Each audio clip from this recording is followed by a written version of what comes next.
अद्भुत गणेश वंदना। और अब आप सभी देखेंगे महाकवि भास द्वारा रचित नाटक कर्णभारा। अरे पर ये तुम क्यों बोल रहे हो? सूत्रधार कहाँ है? क्या?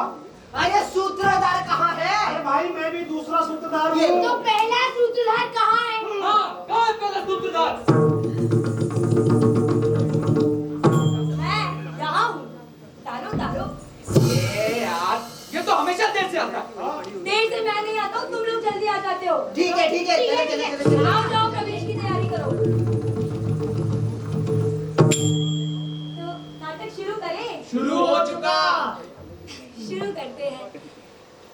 जिसके नरसिंह विग्रह को देखकर नर, नारी, राक्षस, देवगण एवं पाताल लोक आश्चर्य में पड़ गया, जिन्होंने अपने वज्र के समान कठोर नख के अग्रभाग से दैत्यराज का हृदय विदीर्ण किया, ऐसे दानवों की सेना को परास्त करने वाले भगवान विष्णु आप सबका कल्याण करें। इस प्रकार मैं आप महानुभावों को सूचित करता हूँ कि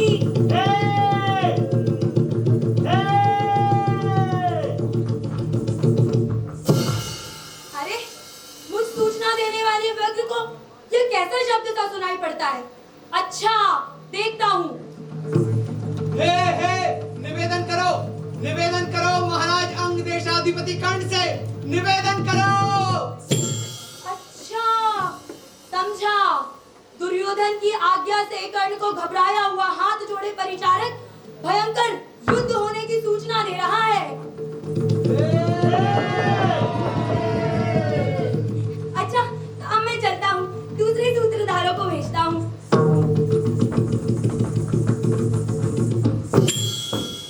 हे साथी, निवेदन करो महाराज अंगेश्वर कर्ण को कि युद्ध काल उपस्थित हो गया।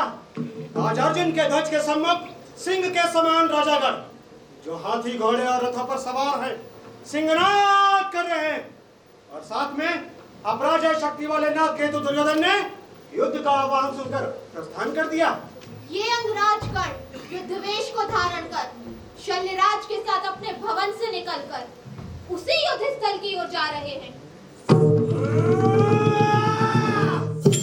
अरे ये युद्ध रूपी उत्सव में सर्व प्रमुख अत्यंत पराक्रमी कर्ण का ये अभूतपूर्व मानसिक संताप कैसा?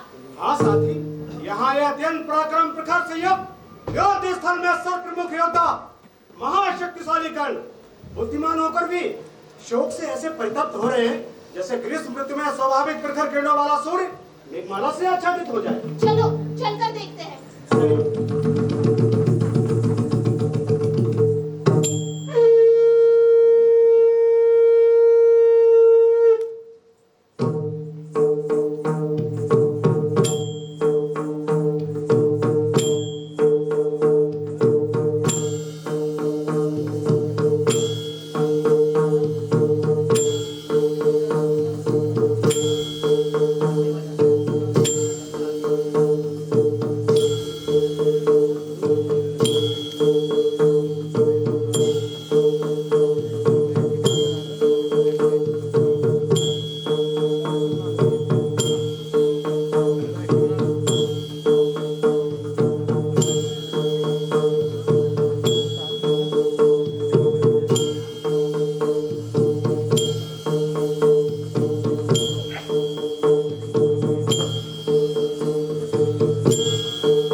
कौरवों का अभीष्ट अभी पूर्ण कर दूं यदि आज युद्ध क्षेत्र में उस अर्जुन को पा जाओ। हे शल्यराज, जहां वह अर्जुन है वहीं मेरे रथ को प्रेरित करो। चलिए।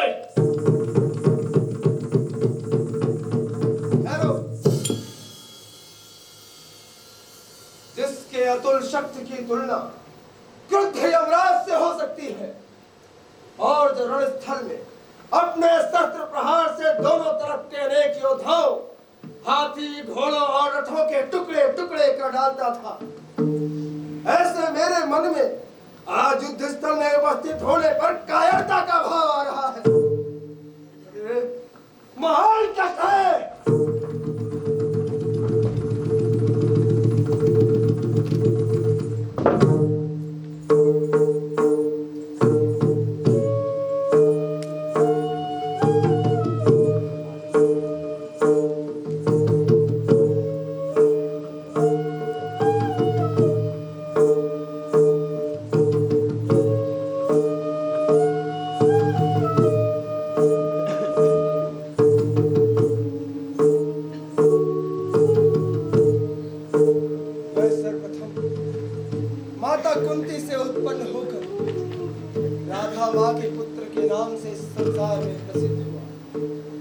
युधिष्ठिर आदि पांचों पांडव मेरे छोटे भाई हैं। ये समय अत्यंत उपयुक्त और कई दिनों से प्रतीक्षित दिन आ गया है, किंतु आज मेरी अस्त्र विद्या विफल हो रही है और माता ने मुझे मना भी किया है कि मैं युधिष्ठिर आदि अपने छोटे भाइयों पर अस्त्र ना चलाऊं।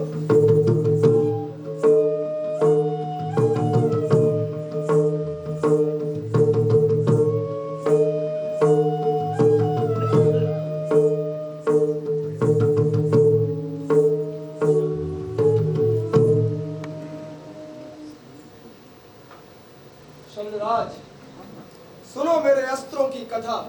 इस वृत्तांत को सुनने का मुझे भी बड़ा कौतूहल है। मैं सर्वप्रथम जामदग्नि के पास गया। विद्युत की लता के समान पीली और लंबी जटाओं के समूह एवं प्रभा की परिधि में घिरे हुए परशु को धारण करने वाले मुनियों में श्रेष्ठ और भगवंश के धत ऐसे भगवान परशुराम को प्रणाम करके मैं चुपचाप खड़ा हो गया।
भगवान ने मुझसे पूछा कि आप कौन हैं?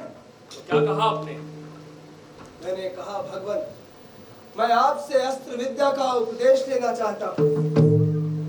उन्होंने मुझसे कहा कि मैं अपनी अस्त्र विद्या का उपदेश केवल ब्राह्मणों को देता हूँ, क्षत्रियों को नहीं। अरे गुरुवर को तो क्षत्रिय वंश से पुराना बैर है। फिर क्या हुआ कांड? मैंने उनसे कहा कि मैं क्षत्रिय नहीं हूं और ऐसा कहकर मैंने अस्त्र विद्या का उपदेश लेना प्रारंभ किया। किंतु एक दिन कुछ समय बीत जाने पर मैं गुरुदेव के साथ फल, मूल, कुसुम, समिधा आदि लेने जाने के लिए जंगल को गया और उस जंगल में घूमने के परिश्रम से थक कर गुरुदेव मेरी जंघा में ही सिर रखकर सो गए।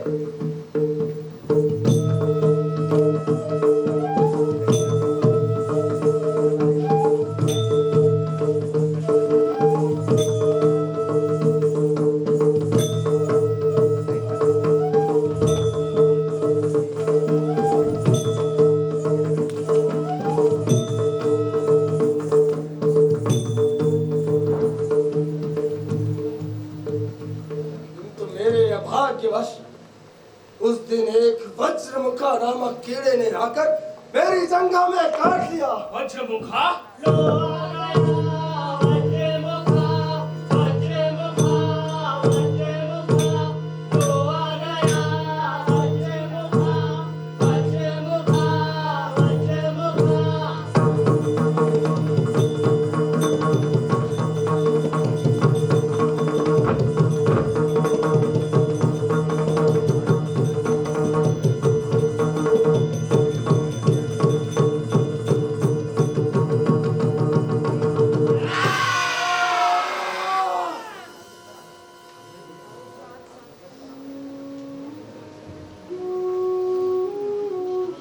गुरुदेव की निद्रा भंग के भय से मैंने उस पीड़ा को धैर्य पूर्वक सह लिया, किंतु रक्त से भींगे हुए गुरुदेव उठकर खड़े हुए और उनकी क्रोधाग्नि धधक उठी। क्रोधित होते हुए उन्होंने मुझे श्राप दिया, युद्ध काल में तुम्हारे सारे अस्त्र विफल हो जाए। युद्ध काल में तुम्हारे सारे अस्त्र विफल हो जाए।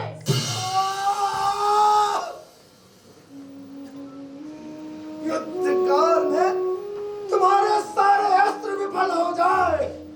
कितनी कष्टकर बात कही गुरुवर ने।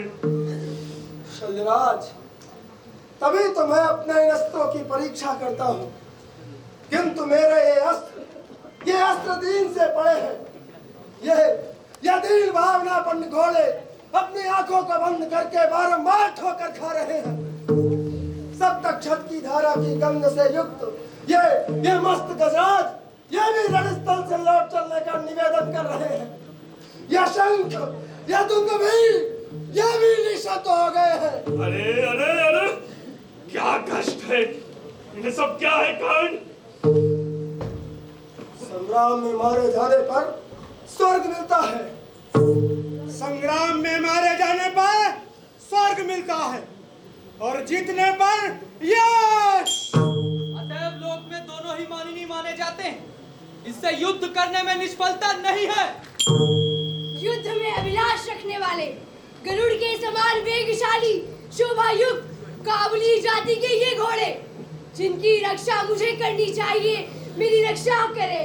हो ब्राह्मणों का कल्याण हो, सभी स्त्रियों का कल्याण हो, रण में पीठ ना दिखाने वाले वीर योद्धाओं का कल्याण हो, और मुझ सुअवसर प्राप्त किए हुए का भी कल्याण हो। कल्याण हो।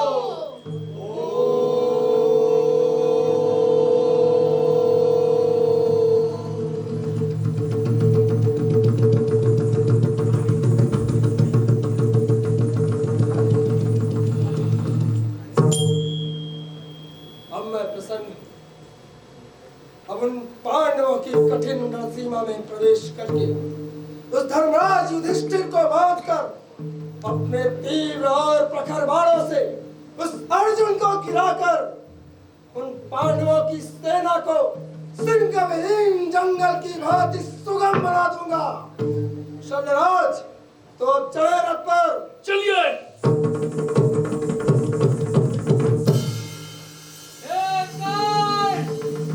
बहुत बड़ी भिक्षा मांगी थी।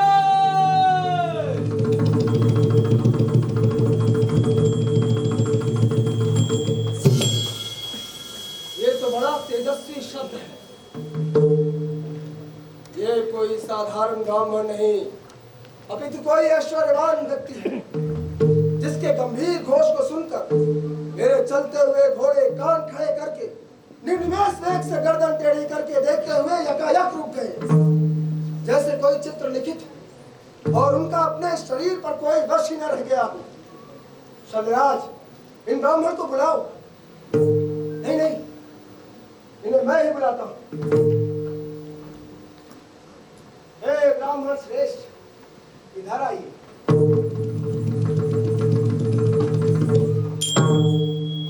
हे वेग, सूर्य के साथ तुम सब चले जाओ।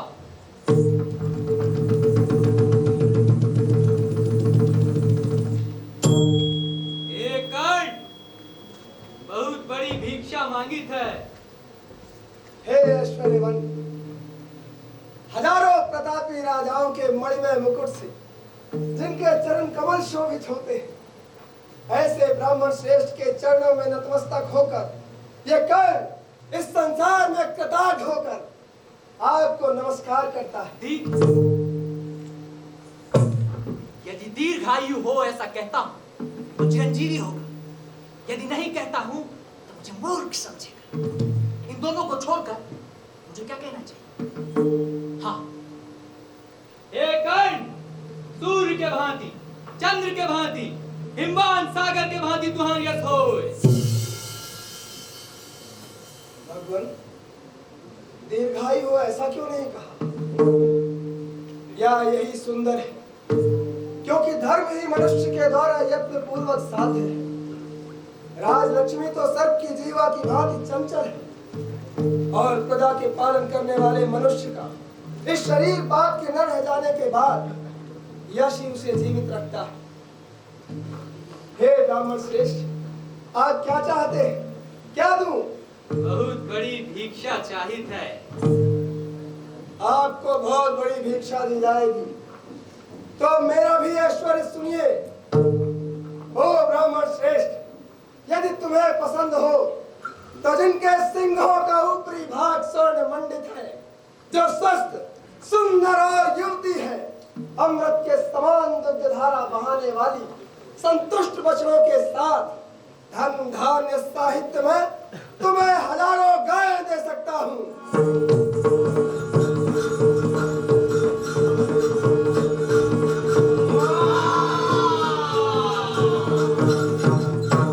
गाय? अरे कुछ दिन तक दूध पियब है का होई? हम का गाय न चाहिएगा? नहीं चाहते? नहीं। तो इसे भी सुनिए। सूर्य के घोड़ों के सदृश राजाश्रय में पोषित, कई राजाओं से प्रशंसित, उत्तम काबुली जाति के अनिल वेग के समान और रण क्षेत्र में अपना कौशल दिखा चुके, मैं आपको ऐसे हजारों घोड़े दूंगा।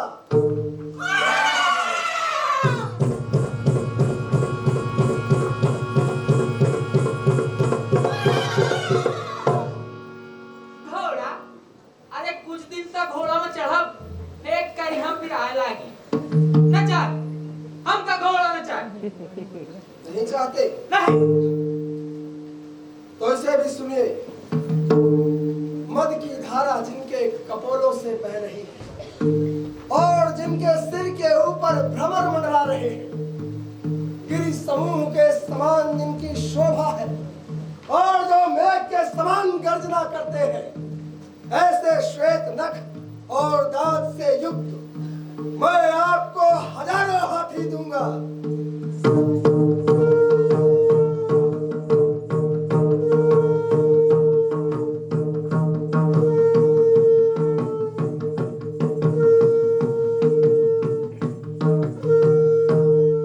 हाथी? अरे बता, इनका घोड़ा में चढ़ता हाथी में चढ़ता हाथ करिए ना भी का? हम का न चाहिए हाथ। ये भी नहीं चाहते? नहीं। तो इसे भी सुनिए। अतुल स्वर्ण दूंगा। सोना चांदी हम का कर? तो भूमि जीत कर दूंगा। भूमि हमरे कौनो काम के। तो अग्निष्टोम का फल दूंगा। हम का अग्निष्टोम फल न चाह। तो अपना सिर दूंगा। अरे राम राम राम राम राम राम। ईश्वर रक्षा करे, ईश्वर रक्षा करे।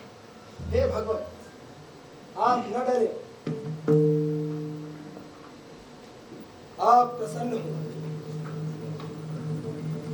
तो इसे भी सुनिए। जो जन्म जन्मांतर से मेरे इन अंग प्रत्यांगों से जुड़ा हुआ है, कई देवताओं और दानवों से भी अभेद्य ये कवच है। यदि आपको इच्छित हो तो मैं अपने इस कवच के साथ यह कुंडल भी दे दूं।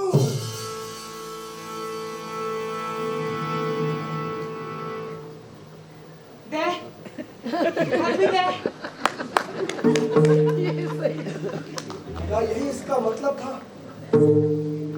ये जरूर उस कपट व्यवहार में रत रहने वाले कृष्ण का उपाय है।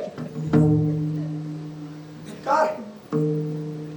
मैंने अनुचित प्रश्न प्रश्न किया, कोई संशय नहीं। लीजिए। अंगराज, ना दीजिए, ना दीजिए।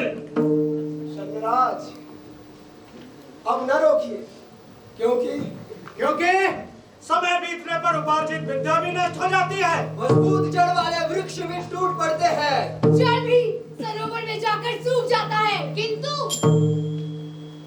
जो हवन आदि किया हुआ पदार्थ या दान में दिया हुआ है, वो ज्यों का त्यों ही बना रहता है।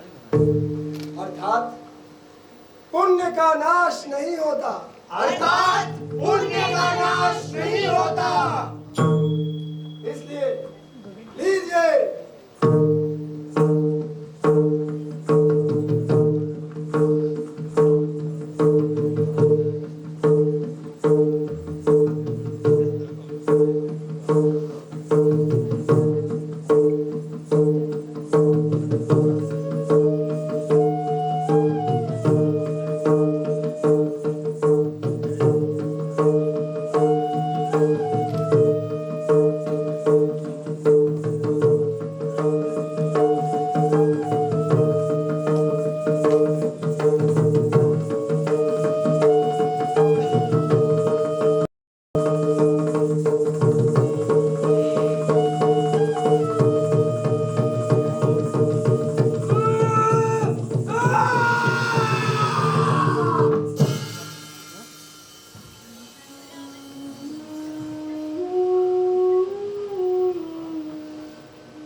ब्राह्मण, राज,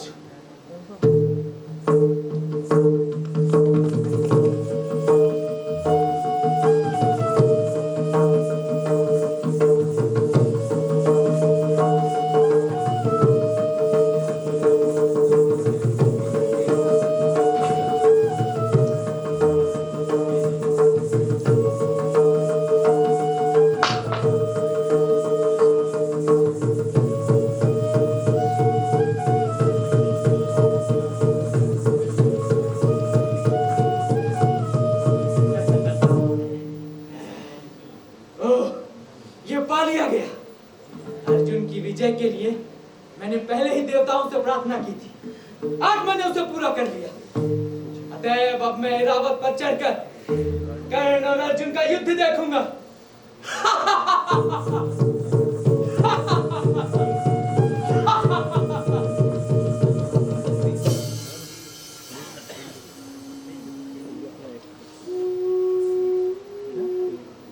अंगराज, ये आपने क्या किया? आप ठग लिए गए किसके द्वारा? उस इंद्र द्वारा।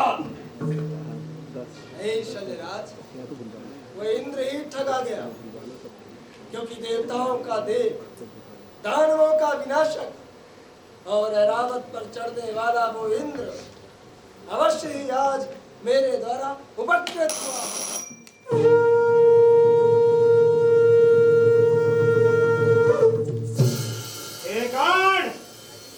कवच और कुंडल ले लेने के पश्चाताप से युग तुम इंद्र द्वारा उपकृत किए गए हो। इसलिए पांडवों में से किसी एक पुरुष के वध करने का अचूक अस्त्र विमला नामक शक्ति ग्रहण करो। कार है, मैं दान का बदला नहीं लेता। अवश्य ही, ब्राह्मण वचन से ही ले लो। ब्राह्मण वचन? ब्राह्मण वचन तो मैंने पहले भी कभी नहीं टाला। ठीक है, तो कब प्राप्त करूंगा? जब स्मरण करोगे तभी प्राप्त हो जाएगा। अच्छा, उपकृत हुआ। अब आप लौट जाएं। आयुष्मान भव।